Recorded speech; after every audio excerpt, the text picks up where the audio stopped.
I do want to say that there are a lot of people out there that are following the wrong path.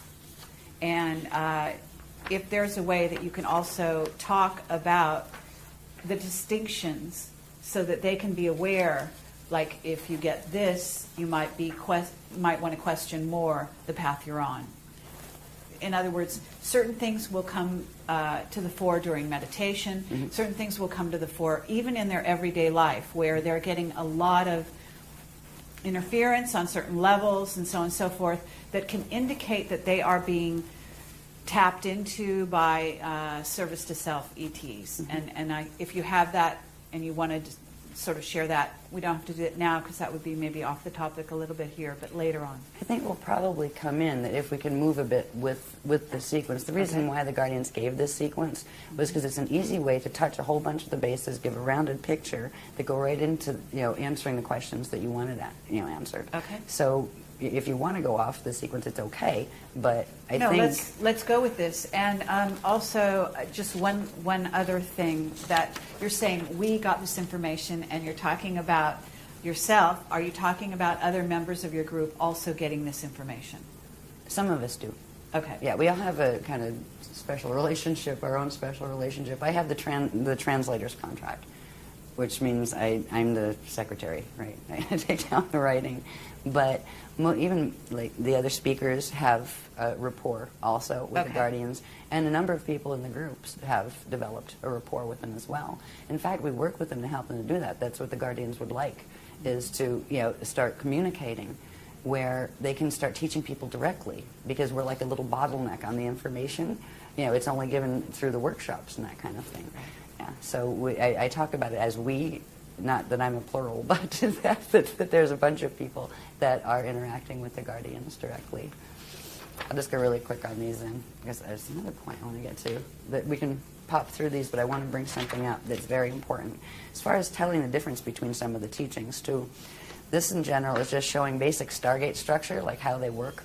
When you have the core gates we saw before, these are what happen when you have those other flows that happen, the lotus petal flows.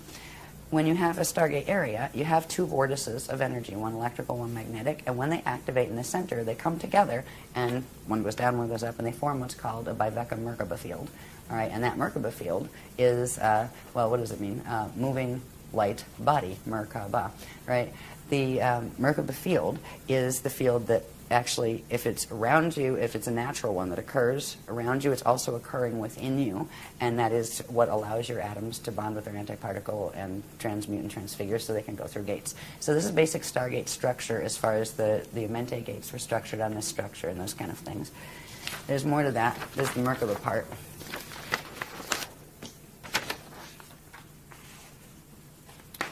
All right, there's the two vortices, right? And this is when they come together to form a Merkaba field. Now, this is a Merkaba field that's just done with vortices.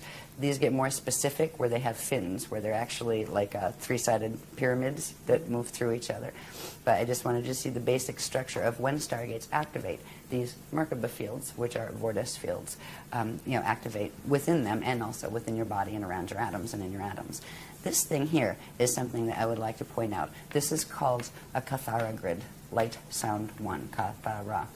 It is literally the radiation template upon which everything in the eternal life systems are structured. It is the first creation template, and it has very, very specific proportions.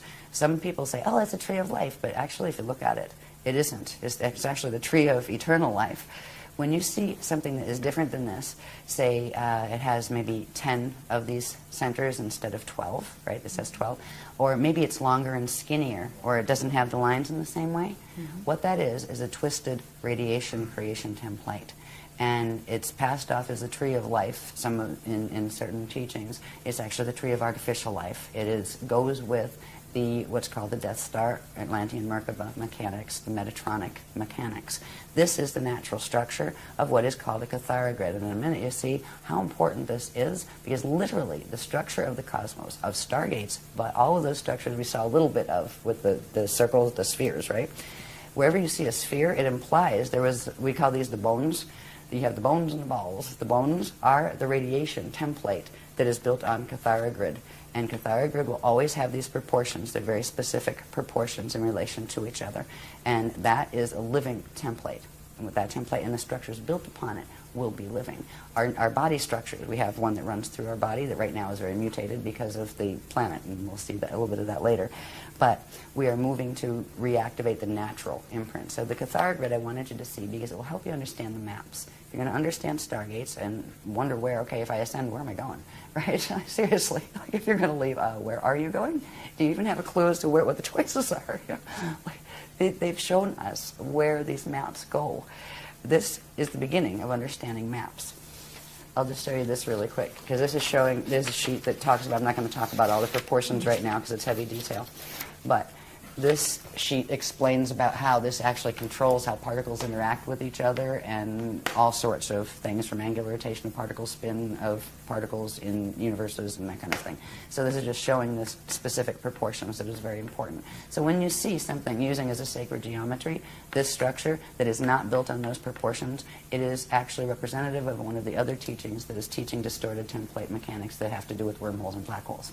All right, so anyway, okay, please. Interesting. Yeah. The more this came out, the more horrified I was. I really was. I was like, oh my God, please, I don't want to have to talk about this, right? It was very hard. Now at this point, I have to have a sense of humor about it.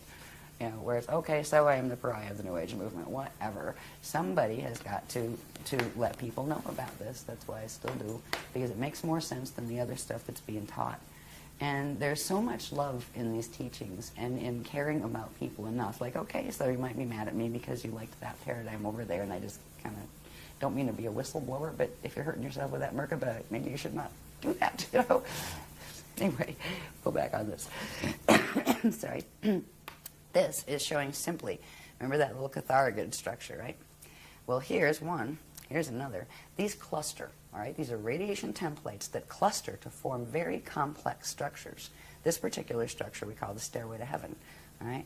One of these catharic grid structures would hold 4 density levels of our local universe, all right? Let's say the Milky Way galaxy, but there's actually more to it than the Milky Way. So that would be like our local universe. It actually includes Milky Way and Andromeda M31 galaxy, all right? And it's connected to another one. The one at this angle, 90 degrees to it, would be considered as parallel.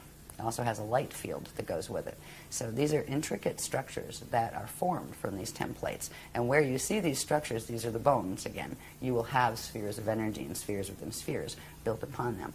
So there are various levels. These are called the Veka systems, and 4 Vekas come together, and at the center an Eka system forms.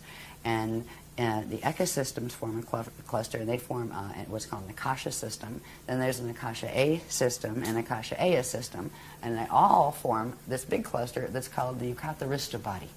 The Yukatarista body is one cosmic creation body. Now, our own personal anatomy has these levels to it. All right, they connect to those levels of the cosmos that we were born into. And full ascension is actually turning back on in our atomic structure all of the frequencies involved with all of those spaces. So we're down here in the Veka worlds. The next thing is we have to move up into the Eka, and then from the Eka, this is the long way to ascend, by the way. That's when the gates are working well. So the normal way for ascension would be you would work your way through re-evolution through the Veka system up the densities. We're in density 1 here. We'd work up to density 4. Then we'd go to the Eka level, and you're growing and getting lighter, and your matter's less dense, and you're getting more control over it, and you're getting more consciousness, more God consciousness and that kind of thing. And then you would work to the Akasha level, and then you would work to the Akasha A level, and then the Akasha A level until you got up here.